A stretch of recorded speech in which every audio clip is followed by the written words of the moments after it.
నేను చిన్నప్పుడు నేను డిగ్రీలో మోస్ట్ ఇన్స్పైర్ చేసే వ్యక్తి నన్ను అన్నా హజారే. ప్రతి గ్రామం నుంచి ప్రతి వార్డు నుంచి 25,000 మందికి free education, boarding, lodging, medicine అన్నీ కూడా ఇవ్వాలనేటువంటిది మా యొక్క ఉద్దేశం. ఫస్ట్ స్ట్రెస్ ఉండదు, రెండు మంచి టీచర్స్, మంచి రిజల్ట్స్ ఉంటారు, మంచి ఆరోగ్యకరమైనటువంటి భోజనం ఉంటుంది వాటిలో. దాన్ని అఫోర్డబిలిటీ చేశారు. పెట్టిన మొదటి సంవత్సరంలోనే స్టేట్ సెకండ్ ర్యాంక్ రావడం జరిగింది. సెకండ్ ఇయర్లో మళ్ళీ స్టేట్ సెకండ్ ర్యాంక్ వచ్చింది. So called number 1 number 2 call చేసిందంటే ఆ ఎమోషనల్ కనెక్ట్ ఉండదు, ఒక ర్యాపా ఉండదు. డబ్బులకు వెనకాడకుండా మంచి లెక్చరర్స్ని, సీనియర్ లెక్చరర్స్ని ఎక్కువ శాలరీ ఇచ్చేనా కూడా తీసుకోవడం జరుగుతుంది. ప్రగతిలో ముఖ్యంగా గర్ల్స్కు చాలా సేఫర్ కాలేజు, గర్ల్స్కు చాలా సూటబుల్ కాలేజు. పేరెంట్స్ సాటిస్ఫైడ్గా ఉన్నారు, పిల్లలు సాటిస్ఫైడ్గా ఉన్నారు.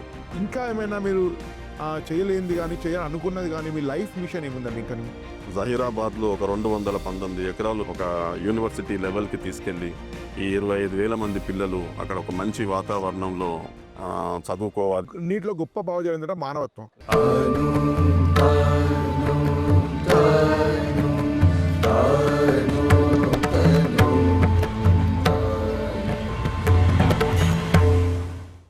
అందరికీ నమస్కారం. ఎస్బిఆర్ టాక్స్ ఛానల్ స్వాగతం.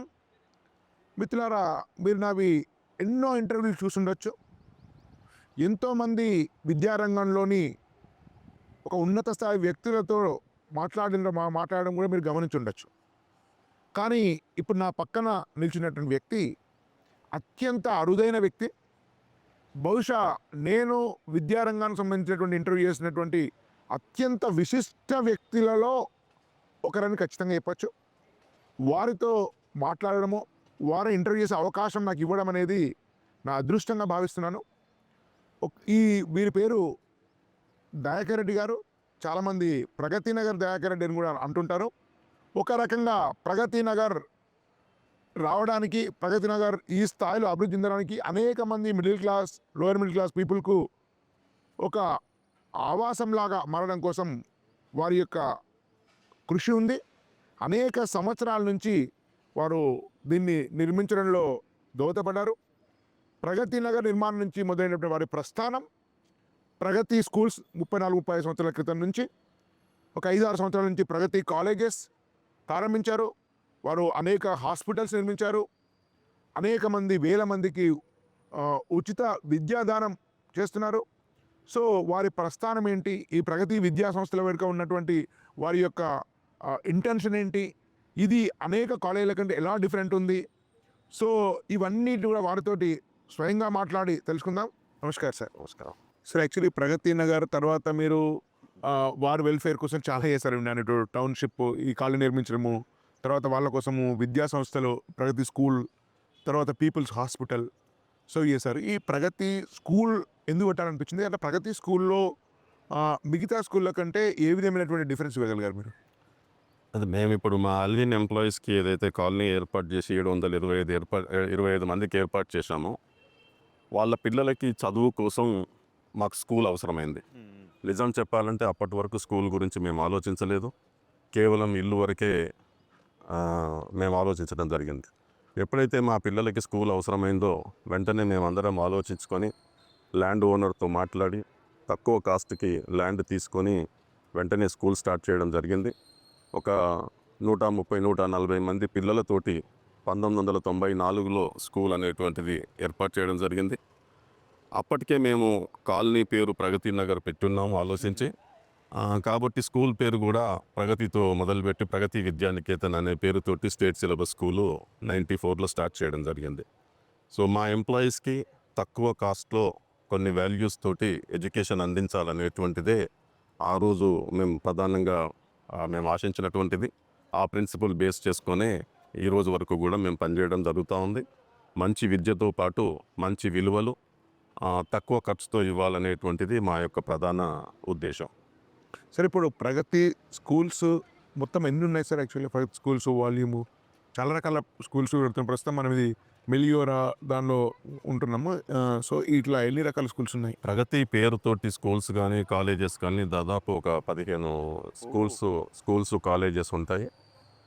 ప్రగతి నగర్లోనే ఎక్కువ శాతం ఉన్నాయి. కాలేజెస్ మాదాపూర్లో ఉంది, జేఎన్టీలో ఉంది, ప్రగతి నగర్లో ఉంది. స్కూల్స్ ప్రగతి నగర్లో కాకుండా శంకర్పల్లిలో ఒక స్కూల్ ఉంది, అట్లాగే సంగారెడ్డిలో కూడా ఒక స్కూల్ ఉంది. ఈ రకంగా దాదాపు 14-15 స్కూల్స్ ఉన్నాయి. అందులో ఒక 12,000 మంది పిల్లలు ఈరోజు ప్రగతి గ్రూప్ ఆఫ్ స్కూల్స్లో చదువుకోవడం అనేటువంటిది జరుగుతూ ఉంది. సరే యాక్చువల్లీ ఇప్పుడు బహుశా ప్రపంచమంతా కూడా విద్య కమర్షియలైజ్ అయిపోయింది, కార్పొరేటేషన్ అయిపోయింది. మీకు స్కూల్ అన్నా కాలేజ్ అన్నా చాలా స్ట్రెస్ ఉంది, అనేక అబద్ధాలు ప్రచారం చేస్తున్నాయి కొన్ని కార్పొరేట్ శక్తులు, పెట్టుబడిదారు శక్తులు. సో చాలామంది కూడా దాన్ని నిజమని కూడా పేరెంట్స్ భావిస్తున్నారు. ఇలాంటి కాంటెక్స్ట్లో కంప్లీట్ మీకు అంటే ఏదైతే ఎలాంటి తప్పుడు భావజాలను ప్రచారం చేయకుండా ఒక నిబద్ధతతోటి పిల్లలకు స్ట్రెస్ లేకుండా ఎఫర్డబుల్గా మంచి విద్య ఎట్లా అందించగలుగుతున్నారు మీరు? నేను ముందే చెప్పినట్టుగా మా విధానం కమర్షియల్ అనేటువంటిది కాదు. మీరు అన్నట్టుగా ఈరోజు ఉన్నటువంటి స్కూల్స్, కాలేజెస్ అన్నీ కూడా కమర్షియల్గా నడుస్తున్నటువంటిది కొంతవరకు వాస్తవమే. బట్ ఏమైనా అది మా బాధ్యతగా స్కూల్స్ పెట్టున్నాం కాబట్టి కమర్షియలైజేషను మా యొక్క ఇంటెన్షను కాదు. కానీ ఒక బాధ్యత, సామాజిక బాధ్యత మా అంతటా మేమే తీసుకొని స్కూల్స్లో ఉన్నటువంటి పిల్లలకి మంచి విద్య ప్లస్ విలువలతో పాటు ఒక నిరుపేద పిల్లలకి కూడా ఏదైతే కొద్దిపాటి సర్ప్లస్ జనరేట్ అవుతుందో ఆ సర్ప్లస్ తోటి నిరుపేద పిల్లలకి ఫ్రీ ఎడ్యుకేషన్ ఇవ్వాలి అనేటువంటి ఒక ఉద్దేశంతో మేము గత 14 సంవత్సరాల నుంచి వెళ్ళి అది కూడా 130 మంది పిల్లలతో మొదలెట్టి ఈరోజు 900 మంది పిల్లలకి ఫ్రీ ఎడ్యుకేషన్, బోర్డింగ్, లాడ్జింగ్ అనేటువంటిది ఇవ్వడం జరుగుతూ ఉన్నది. అది 4-5వ తరగతి నుంచి యూనివర్సిటీ లెవెల్ వరకు ఫ్రీ ఎడ్యుకేషన్ అనేటువంటిది ఇస్తున్నాం.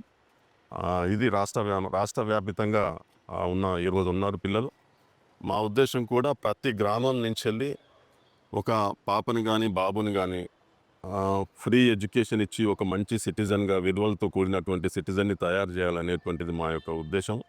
ఎందుకంటే ఒకటి ఆ జనరేషన్, ఆ కుటుంబం నుంచి ఫ్యూచర్లో ఎడ్యుకేటెడ్ ఫ్యామిలీగా అవ్వడం ఒకటైతే, రెండోది తిరిగి ఆ యొక్క గ్రామానికి కానీ ఆ యొక్క ప్రాంతానికి కానీ వాళ్ళు ఏదన్నా సర్వీస్ చేసేటువంటి ఆలోచన వల్ల కలుగుతుంది అనేటువంటి ఉద్దేశంతో మేము ఆ రకంగా చేస్తూ ఉన్నాం. ప్రస్తుతానికి 900 మందే ఉన్నారు. భవిష్యత్తులో ఒక 25,000 మంది నిరుపేద పిల్లలకి తెలంగాణలో ఉన్నటువంటి ప్రతి గ్రామం నుంచి, ప్రతి వార్డు నుంచి 25,000 మందికి free education, boarding, lodging, medicine అన్నీ కూడా ఇవ్వాలనేటువంటిది మా యొక్క ఉద్దేశం. సార్ యాక్చువల్లీ ఈ పీపుల్స్ అనేది గుర్తుంది. పీపుల్స్ హాస్పిటల్ కూడా మీరు ప్రగతి నగర్ పాస్ల కోసం ప్రగతి కాలనీ స్టార్ట్ చేశారు, స్కూల్ స్టార్ట్ చేశారు. సో వాళ్ళ కోసం హాస్పిటల్ స్టార్ట్ చేశారని నేను విన్నాను. ఈ పీపుల్ హాస్పిటల్ తర్వాత మీ బాబు కూడా ఈ మధ్య దాన్ని బాధ్యత తీసుకుంటున్నారని విన్నాను. దాని గురించి చెప్పండి కాస్త. మేము పీపుల్స్ హాస్పిటల్ కూడా గత 14 సంవత్సరాల నుంచి నడపడం జరుగుతూ ఉంది ప్రగతి నగర్లో. దాని కాన్సెప్ట్ కూడా కమర్షియలైజేషన్ కాకుండా తక్కువ కాస్ట్తో మంచి ఆరోగ్యాన్ని ఇవ్వాలనేటువంటి ఉద్దేశంతో చేస్తూ ఉన్నాం. అందులో మా బాబు బాధ్యతలు తీసుకోలేదు, కానీ ఒక టైమింగ్స్ 2-3 అవర్స్ టైం స్పేర్ చేసి ఆ పీపుల్స్ హాస్పిటల్లో మా బాబు గ్యాస్ట్రోఎంట్రాలజిస్ట్. యూఎస్లో చాలా కాలం లేదు, ఆ బాబు ఇక్కడే చదివాడు, ఇక్కడే చదివి చేస్తున్నాడు. చిన్న బాబు యూఎస్లో ఉండే, చిన్న బాబు కూడా తిరిగి వచ్చేసాడు ఇప్పుడు. సార్ ఇప్పుడు మీరు అల్టిమేట్గా మీరు ఫౌండర్, సో మల్లికార్జున రెడ్డి గారు కీలక బాధ్యత నిర్వహిస్తున్నారు. సో మీరు పిల్లలకు నిజంగా మంచి విద్య రావాలి, స్ట్రెస్ లేకుండా ఉండాలి, సక్సెస్ కూడా కావాలి. ఎందుకంటే జేఈనెట్ ప్యూర్లీ ఎంట్రన్స్ ఓరియంటెడ్ స్కూల్ అంటేనేమో పెద్దగా రిజల్ట్స్ ఓరియంటెడ్ కాదు. సో కానీ డెఫినెట్గా ఇది రిజల్ట్ ఓరియంటెడ్. సో వీటిని సాధించాలంటే డెఫినెట్గా ఒక మంచి టీమ్ ఆఫ్ ఫ్యాకల్టీస్ ఉండాలి, వాళ్ళు చాలా క్వాలిఫైడ్ ఉండాలి, ఎక్స్పీరియన్స్ ఉండాలి, వాళ్ళ కమిట్మెంట్ ఉండాలి. సో ఇవి మీరు ఎన్ని మాట్లాడినా, మనము ఎన్ని రకాల విలువల గురించి చెప్పినా, మనం ఎన్ని రకాల ఫిలాంథ్రపీకి ఉన్నా కూడా మీకు జేఈ నీట్లో ఒక మంచి రిజల్ట్ ఎక్స్పెక్ట్ చేయడమే పేరెంట్ చేస్తుంటాడు, మిగతావన్నీ సెకండరీ అవుతాయి. సో ఈ రిజల్ట్స్ అచీవ్ చేయడం కోసము ఈ ఫ్యాకల్టీ రిక్రూట్మెంట్ కానీ లేకుంటే అకాడమిక్ ప్రోగ్రామ్ కానీ నార్మల్గా బ్రాడర్గా ఎట్లా మనం అంటే మీరు పాటించే ప్రమాణాలు ఏంటి?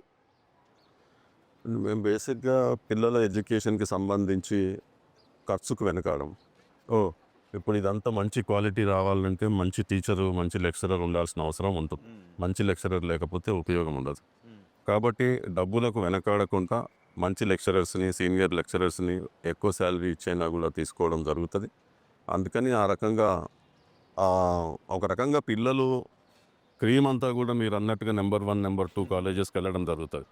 మన దగ్గరకు వచ్చేటువంటి వాళ్ళంతా కూడా యావరేజ్ పిల్లలే ఎక్కువ శాతం వస్తారు. బట్ అయినా అందులో కూడా మెరికల్ లాంటి పిల్లలు ఉంటారు కాబట్టేసి వాళ్ళ కోసము మనం ఆ సీనియర్ లెక్చరర్స్ని పెట్టి ఆ రకం మంచి ఎడ్యుకేషన్ ఇచ్చేటువంటి ప్రయత్నం చేస్తాం. ఎవరైతే వాళ్ళ యొక్క టీచింగ్ మెథడాలజీ కావచ్చు, లేకపోతే పనిష్మెంట్స్ ఇచ్చే పద్ధతి కావచ్చు, అట్లాంటిది ఏదన్నా ఉంటే వాళ్ళ మీద వెంటనే యాక్షన్ తీసుకొని కూడా పంపించడం జరుగుతుంది. తద్వారా మంచి స్టాఫ్ని రీటైన్ చేసుకునేటువంటి ప్రయత్నం మేము చేస్తుంటాం. అందుకని మంచి రిజల్ట్స్ రావడం జరుగుతూ ఉంది. సరే ఇప్పుడు మీరు చెప్పిన దాని ప్రకారము చాలా పెద్ద పెద్ద కార్పొరేట్ సంస్థల యొక్క దృష్టి అంతా ఎక్కడ ఉంటుందంటే, మాకు ఎవడు ర్యాంక్ తీసుకొస్తాడు, వాడి ర్యాంకులు మేము అన్ని అడ్వర్టైజ్మెంట్లో టీవీలలో పేపర్లో నింపేసి వాటిని చూపెట్టుకొని వేల మంది లక్షల మందిని తీసుకొని వేల కోట్ల వ్యాపారం చేయాలనేటువంటి ఒక వ్యూహాన్ని ఎన్నుకున్నారు. మీకు తెలియని విషయం కాదు. మీరేమో ఒక యావరేజ్ అబవ్ యావరేజ్ స్టూడెంట్స్ని కూడా మీకు బెస్ట్ ర్యాంకర్స్గా తీర్చిదిద్దేటువంటి పని చేస్తున్నారు. సో అయితే ఈ క్రమంలో మీరు ఆల్రెడీ 900 మందికి మీరు ఫ్రీ ఎడ్యుకేషన్ విత్ ఫ్రీ భోజనంతో ఇస్తున్నారు. భవిష్యత్తులో ఇది వేల సంఖ్య తీసుకెళ్ళాలనేది మీ ఆశయం, మీ జీవిత ఆశయంలాగా మీరు చాలామంది చెప్పారు, నేను కూడా వింటున్నాను. సో అట్లాంటి నేపథ్యంలో నిజంగా ఒక మిడిల్ క్లాస్లో ఉండి, లోయర్ మిడిల్ క్లాస్లో ఉండి, అంటే మీ మీ పరిధిలో కాకపోవచ్చు, ఎందుకంటే ఫ్రీ ఎడ్యుకేషన్ ఇవ్వాలంటే మీకునే ప్రమాణాలు వేరు. నిజంగా మంచి స్టూడెంట్స్ ఎంత అవుతాయి, మీరు ఏమైనా డిస్కౌంట్స్ కానీ, స్కాలర్షిప్స్ కానీ, ఇట్లాంటి మెరిట్ అండ్ బిన్స్ లాంటి ఏమైనా ప్రొవైడ్ చేస్తున్నారా? అంటే అది కేస్ టు కేస్ ఆలోచిస్తామండి. ఆ రకంగా ఎవరైనా మెరిటోరియస్ ఉండి వాళ్ళకి నిజంగా వాళ్ళ యొక్క బ్యాక్గ్రౌండ్ అంత ఖర్చు పెట్టలేనటువంటిది పరిస్థితి ఉంటే డెఫినెట్గా వాళ్ళకి కన్సెషన్స్ ఇవ్వడం అనేటువంటిది జరుగుతుంది. సార్ యాక్చువల్లీ మా పిల్లలు కాకుండా కూడా స్కూల్స్లో కానీ కాలేజెస్లో కానీ ఉండేటువంటి పిల్లలకి సడన్గా ఏమైనా కొన్ని సమస్యలు వస్తాయి, వాళ్ళ ఇన్కమ్ కోల్పోతారు. అటువంటప్పుడు కూడా అది మా దృష్టికి వచ్చినప్పుడు మేము వాళ్ళని సపరేట్గా చూస్తాము. వాళ్ళకు కన్సెషన్స్ ఇవ్వడం కానీ అట్లాంటిది జరుగుతుంది. కొందరికి ఫ్రీగా ఇచ్చిన సందర్భాలు ఉన్నాయి, కొందరికి 50% కన్సెషన్ ఇచ్చిన సందర్భాలు ఉన్నాయి, ఇంకొందరికి 25% కన్సెషన్ ఇచ్చిన సందర్భాలు కూడా ఉన్నాయి. సార్ ఇప్పుడు ఇప్పుడు ప్రగతి నగర్ నుంచి మిమ్మల్ని విడదీసి చూడలేము. మీరు ప్రగతి నగరు, ప్రగతి స్కూల్స్ ఈ 3 కూడా అవినాభావ సంబంధం ఉన్నాయి. సో 35 సంవత్సరాల అనుబంధం. 30 సంవత్సరాలు 3 ఇంటర్లింక్ అయినాయి. అవును. సో ఇప్పుడు ప్రగతి కాలేజెస్ మాత్రం గత 5-6 సంవత్సరాల నుంచి వచ్చినాయి. అంటే మీరు 5 సంవత్సరాలు బహుశా ఇది మీకు కొంచెం కొత్త డొమైన్ అండి. స్కూల్స్ అంటారేమో వేరు.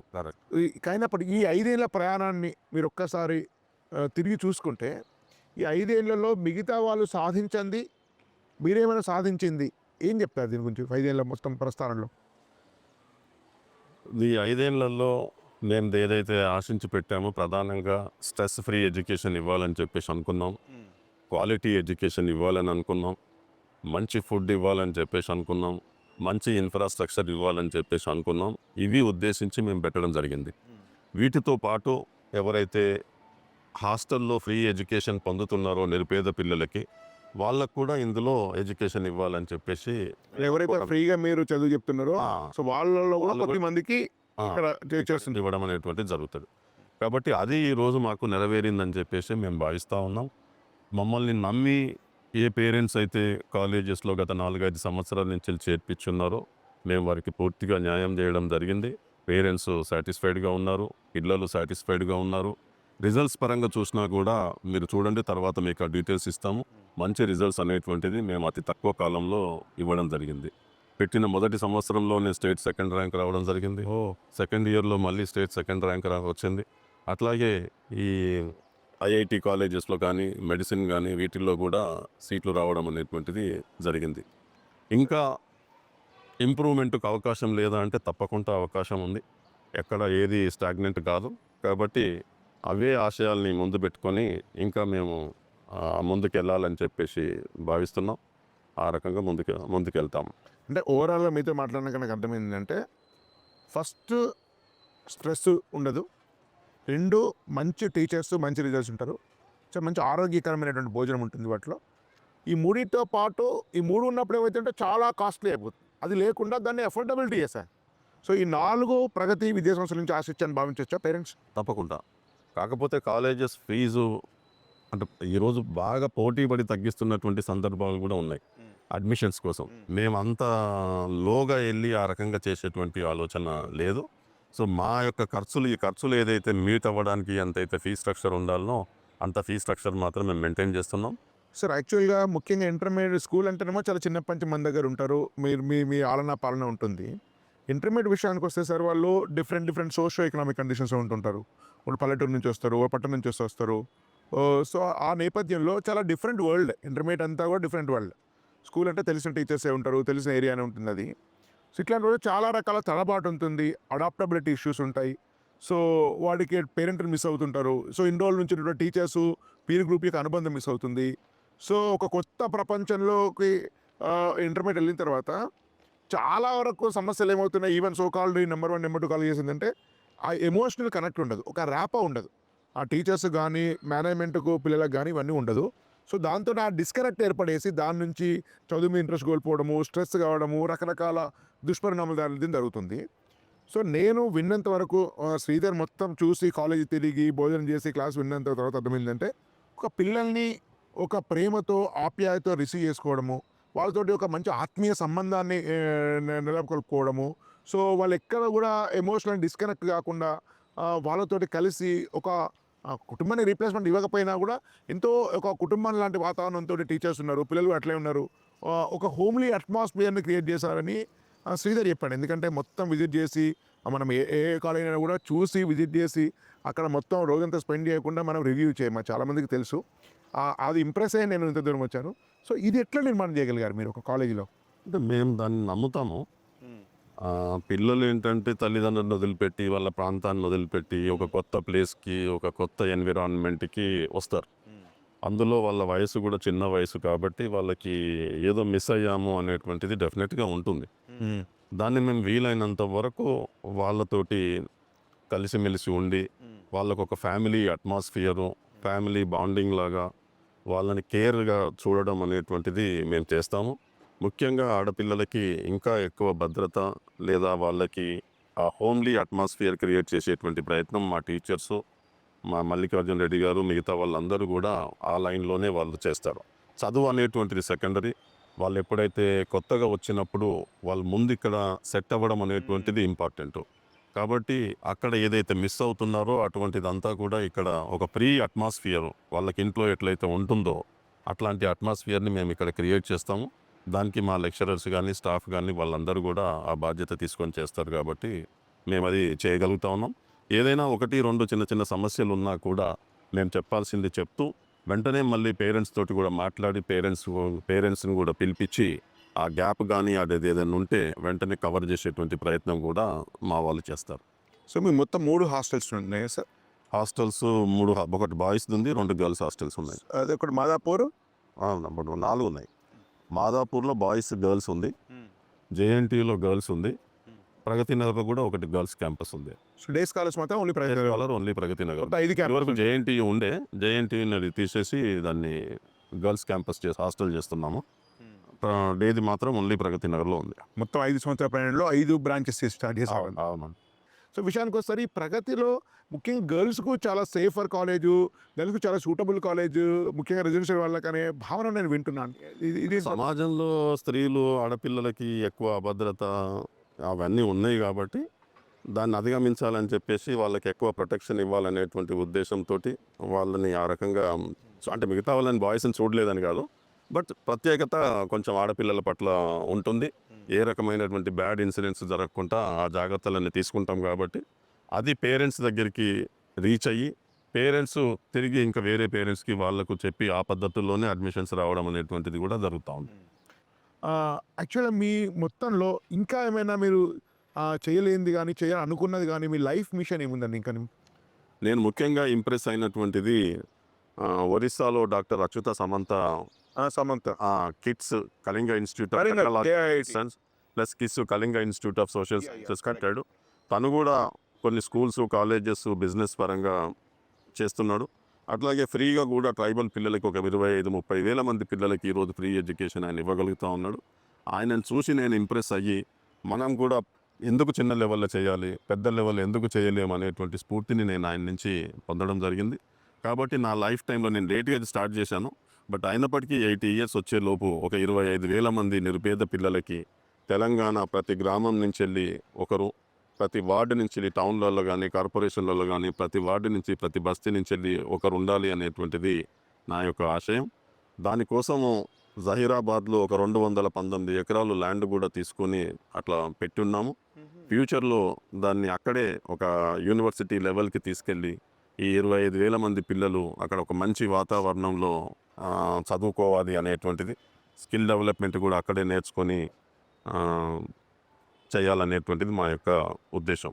ఇది ఎంత టైం పడుతుంది, నా లైఫ్ టైం లోపల సాధ్యమవుతుందా లేదా చూడాలి.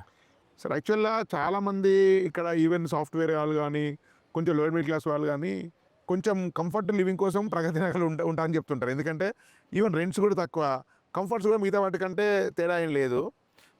ఏదో ప్రగతి నగర్ అంటే ఒక ఈవెన్ చాలామంది ప్రగతి నగర్ కంఫర్ట్ జోన్ లాగా ఫీల్ అవుతున్నారు.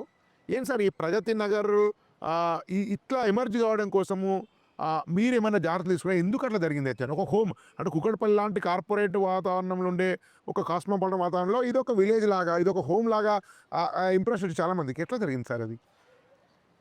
ప్రగతి నగర్ని మేము ప్రత్యేకంగా డెవలప్ చేయడం జరిగింది. గత 20 సంవత్సరాలు గ్రామ పంచాయతీ అంతా కూడా మా టీం కంట్రోల్ని ఉండడం మూలాన ప్రగతి నగర్ని ఒక మోడల్ గ్రామ పంచాయతీగా మొదటి నుంచి ఆ ప్రయత్నం చేశాం. ఉదాహరణకి ప్రతి ఇంటికి ఒక 2 చెట్లు పెట్టాలి, వాళ్ళే మెయింటైన్ చేయాలనేటువంటి రూల్ పెట్టాము. అది ఈరోజు ఇంత గ్రీనరీ ఉండడానికి కారణం ఆ రోజు మేము తీసుకున్నటువంటి నిర్ణయం. అట్లాగే ఎక్కడా లేనటువంటిది మంజీరా వాటర్ మేము 96లోనే తీసుకురావడం జరిగింది. ఇప్పుడు మంజీరా వాటర్ గ్రామాలకు వస్తుంది. మేము అటువంటిది 30 సంవత్సరాల క్రితమే దాన్ని తీసుకురావడం జరిగింది. ప్లస్ ఆరోగ్యానికి హానికరమైనటువంటి ఏది కూడా మేము అలౌ చేయలేదు. ప్లాస్టిక్ కవర్స్ అలౌ చేయలేదు. కూల్ డ్రింక్స్, కోక్ కానీ, థమ్స్అప్ కానీ, మజా కానీ ఇట్లాంటివి కూడా మేము అలౌ చేయలేదు. ఆ రోజు నుంచి బిల్డప్ చేసినటువంటి యూనిటీ స్పిరిట్ ఏదైతే ఉందో దాని మూలాన ఈరోజు ఇక్కడ వైన్ షాప్ అనేటువంటిది లేదు.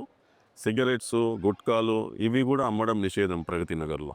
ప్లస్ ఇన్ఫ్రాస్ట్రక్చర్ కూడా బోలెడంత ఈరోజు ఎక్కడ లేనటువంటి 52 పార్కులు ప్రగతి నగర్లో మేము డెవలప్ 52 పార్కులు నేషనల్ లీడర్స్ పేరు మీద మేము పెట్టాము. 1,00,000 గజాలు 52 పార్కుల ఏరియా. ఈరోజు వాటి విలువ చూస్తే 1000 crores. మిగతా అన్ని చోట్లలో మళ్ళీ తిరిగి పార్కుల్ని అమ్ముకోవడం కానీ ఇంకోటి జరిగింది. ప్రగతి నగర్లో 52 పార్కుల్ని ప్రొటెక్ట్ చేయడం చెప్పుకోదగినటువంటిది. Plus first ISO certified grama panchayat కంట్రీలో. ఓకే. తర్వాత ఎవ్వరు ఊహించినటువంటిది మేము సివేజ్ ట్రీట్మెంట్ ప్లాంట్ పెట్టాం మొత్తం గ్రామానికి. సో అది కూడా first environment certified grama panchayat in the country. Sir actual నేను చిన్నప్పుడు నేను డిగ్రీ మోస్ట్ ఇన్స్పైర్ చేసే వ్యక్తి నన్ను అన్నా హజారే. నేను రాణా యూనివర్సిటీ పోదాం అనుకున్నాను కూడా. బహుశా హైదరాబాద్లో బహుశా అన్నా హజార్ లాంటి వ్యక్తిని చూసినట్టే నాకు అనిపిస్తుంది. అది పెద్ద నిజంగా సార్ ఒక హైదరాబాద్ చేయడం చాలా కష్టం, ఊళ్ళో చేయడం చాలా సులభం అది.